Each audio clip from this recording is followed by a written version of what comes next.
Bore da croeso. Good morning and welcome.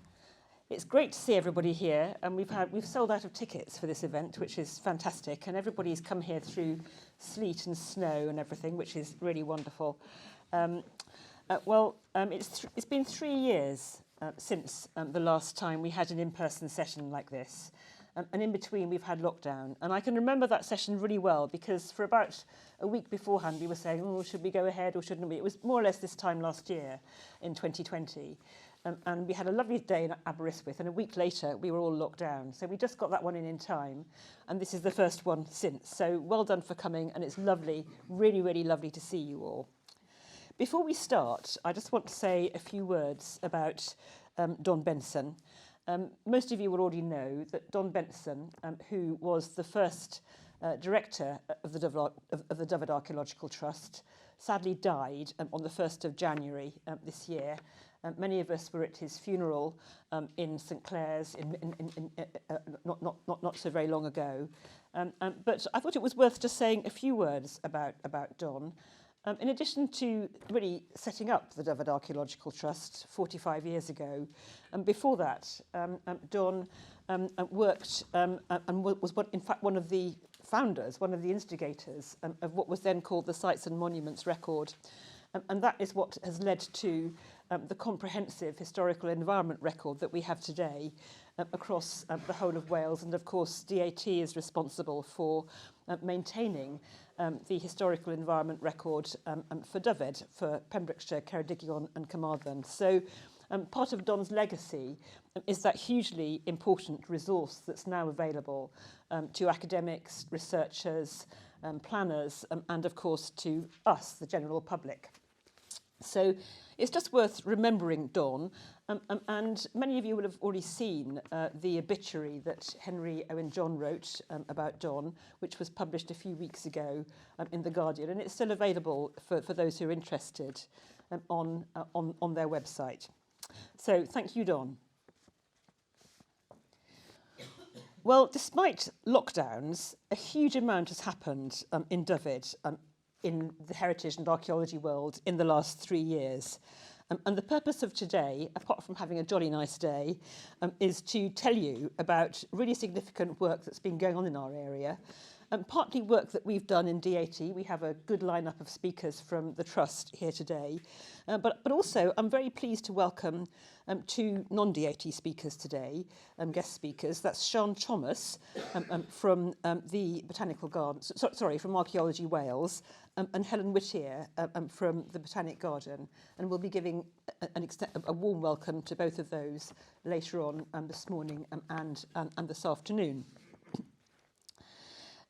This session is purely face-to-face. It's the first purely face-to-face session we've had for ages. There's no Zoom, no Microsoft Teams. However, the session is being recorded by Johan Ings, who is the gentleman over there with the camera, who's from Akron. And Akron is Johan's company. He specialises in making films and videos and that kind of thing.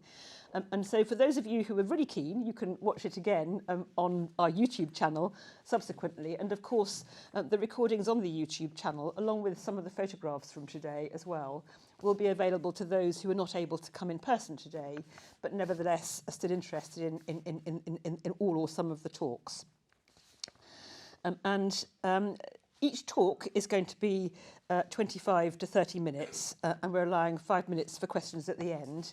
I am going to move the speakers quite briskly through the talks, and so I'm going to give you a 5-minute warning, speakers, wherever you are, so that you know that you've got 5 minutes to wind up, because I do want to allow time for questions, and we have quite a full agenda. There's lots to tell you about, and so I don't want later speakers to be squeezed by earlier ones. But I mean, the day has been well planned by Alice, who sadly isn't able to be here today, but she's done a fantastic job of organising it beforehand, so I'm sure everything's going to go really smoothly. There's a chance to ask questions after each talk, as I mentioned. Also, the speakers will be around in the breaks and at lunchtime. And in addition, as you've already seen, we have exhibition space next door. Lunch will be eaten next door. There are nice tables and everything there. And so there's a chance to have a look at the exhibition materials and to ask further questions over lunch. I hope some of you are going to go and look at the Kidwelly Historical Society exhibition today. We're pleased to have we're pleased to be in Kidwelly, and we're pleased to have them with us. And as we're in Kidwelly, I have to mention that they have a wonderful item on their display board, which shows how the current King Charles is descended from Owen Glyndwr, and also I knew this was going to be controversial. And also that he has ancestors who come from Kidwelly, so who knew that? You can all go and find out more about that. Intriguing fact at break time and over lunch.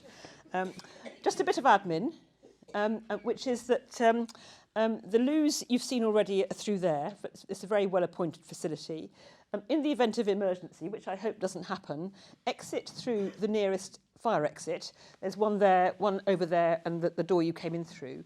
And the assembly point is by that wooden hut that you can see through the window, which is opposite the main entrance. One other bit of admin is that you have feedback forms on your feet. We do pay close attention to feedback, so we'd like to receive it, please. We'd like to know what we can do better, what other ideas you have, and whether you've enjoyed yourself today. So do please tell us, and just give your forms to a member of the DAT team before you leave. Thank you very much indeed. So it's now time for me to introduce Fran Murphy. Fran is our Head of Field Services, and she's going to talk about the recent excavations at Porthrau, the Iron Age promontory fort that some of you may have visited on the Pembrokeshire coast. It's near to Solva. It's an extremely scenic project, and Fran has been leading 3 years of Cadw-funded excavations at Porthrau.